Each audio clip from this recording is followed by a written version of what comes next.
চলতি বছরের নভেম্বরে দেশে সার্বিক মূল্যস্ফীতি বেড়ে দাঁড়িয়েছে ৮.29%। এর আগের মাস অক্টোবরে যা ছিল ৮.17%। রোববার ৭ ডিসেম্বর বাংলাদেশ পরিসংখ্যান ব্যুরো পিবিএস প্রকাশিত প্রতিবেদনে জানানো হয় এসব। এদিকে গত কয়েক মাস ধরে দেশের মূল্যস্ফীতি ওঠানামার মধ্যে থাকলেও ৮%-এর ঘরেই ঘুরপাক খাচ্ছে। গেল এপ্রিলে সরকারের পক্ষ থেকে বলা হয় জুনের মধ্যেই মূল্যস্ফীতি নেমে আসবে ৭-৮%। যদিও এখন সরকারের হিসাবেই বাজার দরের চিত্র ঠিক উল্টো। সবজির ভরা মৌসুমে সাধারণত খাদ্যদ্রব্যে কমতে দেখা যায় মূল্যস্ফীতি, অথচ পয়েন্ট টু পয়েন্ট ভিত্তিতে নভেম্বরে মূল্যস্ফীতি বেড়েছে। আর এতে ভোগান্তিতে পড়েছে সাধারণ মানুষ।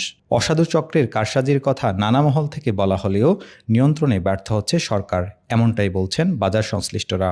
টেকনাফে যে পেঁয়াজের দাম যদি ১০০ টাকা হয়, এটা তেঁতুলিয়াতে ১০০ টাকা হচ্ছে। টেকনাফ তেঁতুলিয়া কিন্তু ডিস্টেন্স অনেক, এটা তো ১০০ টাকা সেম প্রাইসটা হওয়ার কথা না।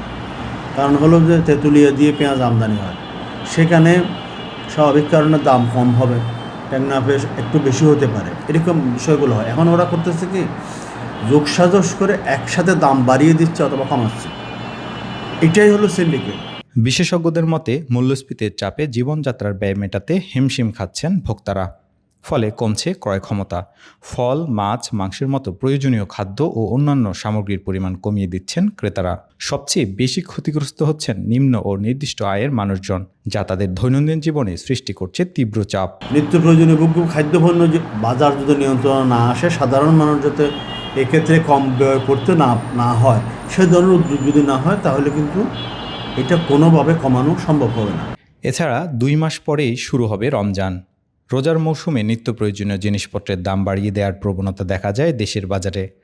বিশেষজ্ঞদের মতে রমজানের আগে সরকার আমদানি শুল্ক কমালেও দাম কমার সুফল থেকে বঞ্চিত হন ভোক্তা সাধারণ। সরকার রমজানের সময় খাদ্যপণ্য আমদানি শুল্ক যেগুলি আছে, এগুলোর আমদানি শুল্ক কমায়, কিন্তু এমন সময় যেটা কমানো হয়, যেই সময়টাতে তারা কমানোর সুফলটা নেয়, কিন্তু কমিয়ে নিয়ে গিয়ে ভোক্তা পর্যায়ে তার কোনো সুফল আসে না। এবং সরকার যে কমাইলো শুল্ক, আমদানি শুল্ক, এটা আসলে কোন জায়গায় কারা পাচ্ছে? এটাকে আমদানিকারকরা পাচ্ছে নাকি বড় তার রিটেলাররা পাচ্ছে?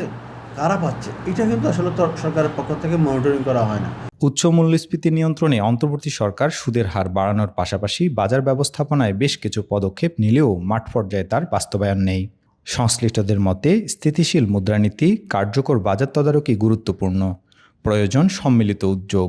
আমরা চাই যে একটা সম্মিলিত এফোর্ট, এখানে ব্যবসায়ীদেরকেও আপনি সাথে নেন, ভোক্তাদেরকে নেন, গণমাধ্যম কর্মীদেরকে নেন, প্রয়োজনীয় রাজনৈতিক নেতাদেরকে নেন, নিয়ে সবাই যেন একত্রিত হয় যে নিত্য প্রয়োজনীয় ভোগ্যপণ্যের বাজার আমরা রমজানের ঠিক রাখবো ওই জেলাতে।